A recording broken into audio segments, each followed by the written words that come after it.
भारत सरकार के 2026-27 के वित्त वर्ष के बजट के लिए लोकसभा में वित्त मंत्री निर्मला सीतारमण ने पूरा बजट भाषण पढ़ा, लेकिन इस बजट से आम जनता को, लोगों को क्या मिला, क्या महंगा हुआ, क्या सस्ता हुआ, इस पर बहुत जल्दी से फटाफट अंदाज में आपको ये पूरी जानकारी दे देते हैं। देखिए, लोगों की किन महत्वाकांक्षाओं को ये बजट पूरा करता है और किस तरह से आपको अतिरिक्त व्यय करना होगा, जेब कहाँ ढीली हुई और कहाँ से आपको आसानी से पैसे बचाने में मदद मिलेगी, उन सभी विषयों पर बात करेंगे। सबसे पहले आपको बता दें कि जिन लोगों के बच्चे विदेश में पढ़ते हैं, उन्हें अगर कुछ रकम उन्हें भेजनी है जो पहले अपेक्षाकृत थोड़ा महंगा हुआ करता था, वो आसान हो गया। सरकार ने पिछले बजट में विदेश में पढ़ाई करने वाले छात्रों और उनके परिवारों को बड़ी राहत दी थी। और पहले अगर कोई छात्र एजुकेशन लोन लेकर के विदेश पढ़ने के लिए जाता था तो उसे पैसे को बाहर भेजते समय जो TCS यानी टैक्स कलेक्टेड एट सोर्स देना पड़ता था। अब मान्यता प्राप्त बैंक या संस्था से लिया गया एजुकेशन लोन विदेश भेजे जाने पर TCS नहीं लगेगा, यानी पढ़ाई का खर्च कुछ सस्ता हो गया है। राहत मिलेगी उन पेरेंट्स को जिनके बच्चे बाहर पढ़ते हैं या जो बाहर पढ़ने के लिए भेजने वाले हैं। इसके अलावा जो लिबरलाइज्ड रेमिटेंस स्कीम है, इसके तहत विदेश पैसे भेजने का जो टैक्स फ्री सीमा है उसे भी अब बढ़ा दिया गया है। सरल शब्दों में समझे तो अब परिवार अपने बच्चों को विदेश में पढ़ाई करने के लिए, इलाज के लिए, ज़रूरी खर्चों के लिए पहले से ज़्यादा पैसे बिना अतिरिक्त टैक्स चुकाए भेज सकते हैं। सरकार का मकसद है विदेश में पढ़ाई को थोड़ा किफ़ायती बनाया जाए, मिडिल क्लास परिवारों को पड़ने वाला अचानक टैक्स का बोझ कम करना और छात्रों के लिए ग्लोबल एजुकेशन के रास्ते आसान करना।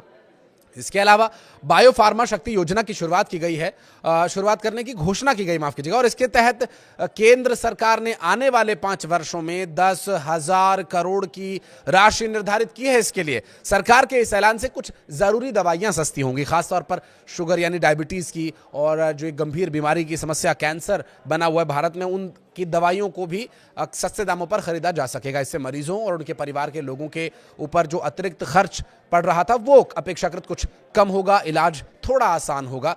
और साथ ही साथ स्पोर्ट्स में आगे अपना करियर तलाश रहे उन स्पोर्ट्समैन के लिए, बच्चियों के लिए ये एक बहुत ही महत्वपूर्ण घोषणा है। दरअसल खेलो इंडिया को प्रॉपर ढंग से लागू किया जाएगा। बजट के बाद अब खेल कूद का जो सामान है, जो इक्विपमेंट्स हैं, जो बहुत महंगे अक्सर पड़ते थे उन मध्यम वर्गीय, निम्न मध्यम वर्गीय या गरीब परिवारों के लिए जिनके बच्चों में टैलेंट तो है लेकिन इक्विपमेंट्स खरीदने के लिए पैसे कम है, तो अब इस पर प्रावधान किया गया है। और साथ ही साथ 10,000 करोड़ के MSME को भी अलॉट किया गया है। इससे बैट्स, बॉल्स, फिटनेस गियर्स जैसे जो सामान है, मूलभूत ज़रूरतें हैं खेल में, उसके दाम भी सस्ते होंगे। और जब दाम कम होंगे तो लोग ज़्यादा इसे खरीद सकेंगे, बाजार में इन वस्तुओं की बिक्री भी बढ़ेगी। अंतर्राष्ट्रीय समुद्री इलाकों में जो पकड़ी गई मछलियां हैं, अब कस्टम ड्यूटी इन पर नहीं लगेगी। तो जो मछुआरे समुद्री सीमाओं में जाकर के मछली पकड़ रहे थे और उस पर उन्हें टैक्स देना पड़ रहा था, उससे बहुत राहत मिलेगी। तो समुद्री मत्स्य उद्योग को बढ़ावा देने के लिए, मछुआरों की कमाई को और बेहतर करने के लिए ये निर्णय लिया गया और इससे सी फूड के दामों में भी कमी आएगी। तो सी फूड के शौकीन लोग हैं, उनको भी निश्चित रूप से इसका लाभ सीधे तौर पर मिलेगा।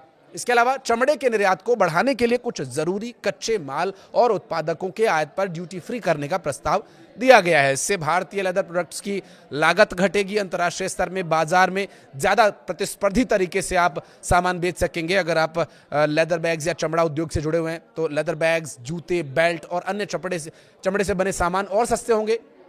इसके अलावा लिथियम आयन बैटरी सेल बनाने में भी इस्तेमाल होने वाली मशीनरी उपकरणों पर कस्टम ड्यूटी को आगे भी छूट दी गई। देखिए, इसका एक दूरगामी आप अगर मैसेज देखें तो, क्योंकि आने वाला समय इलेक्ट्रिक व्हीकल्स का है, बैटरीज पर ज़्यादातर वस्तुओं को चलाया जा रहा है, तो ऐसे में बैटरीज की आगे आने वाले समय में डिमांड बढ़ेगी और उसके लिए अगर हमारे पास उद्योग बैटरीज का होगा, लिथियम आयन बैटरीज का होगा, तो वो ज़्यादा किफ़ायती हो, इसके लिए भी ये निर्णय लिया गया। और इससे भारत में बैटरी मैन्युफैक्चरिंग को बढ़ावा मिलेगा, खास करके इलेक्ट्रिक व्हीकल सेक्टर में। इलेक्ट्रिक व्हीकल के सस्ता होने की इससे उम्मीद बनी रहेगी और इसके साथ ही मोबाइल फोन्स, टैबलेट्स के सस्ता होने का भी पूरा अनुमान है। सहकारी समितियों के सदस्यों को टैक्स राहत और कपास, बीज और पशु चारा सप्लाई वाले सहकारी समितियों के सदस्यों को मिलने वाली टैक्स छूट को अब बढ़ा दिया गया है। और इसका मकसद है किसानों और पशुपालन से जुड़े लोगों को आर्थिक सहारा मिले, लोगों की जेब में पैसा आए। अपील के दौरान पेनल्टी पर ब्याज नहीं। अगर कोई टैक्स पेयर पेनल्टी के खिलाफ अपील पहली बार करता है तो पहली अपील प्राधिकरण के पास जाती है, तो इससे उस अपील की सुनवाई के दौरान पेनल्टी राशि पर कोई ब्याज नहीं लगेगा, चाहे ब्याज में फैसला किसी के भी पक्ष में क्यों ना आए। टैक्स विवादों में लोगों पर तुरंत वित्तीय दबाव कम होगा, माइक्रोवेव सस्ते होंगे, इंपोर्टेड लकड़ी के सामान सस्ते होंगे, 17 दवाइयां सस्ती होंगी, 7 दुर्लभ बीमारियों के इलाज वाली दवाइयां सस्ती होंगी और जो पर्सनल यूज के लिए इंपोर्ट की जाएंगी। Last but not the least, शराब पर टैक्स बढ़ोतरी होगी। शराब पीने के शौकीनों पर थोड़ा सा अतिरिक्त बोझ पड़ेगा। धन्यवाद।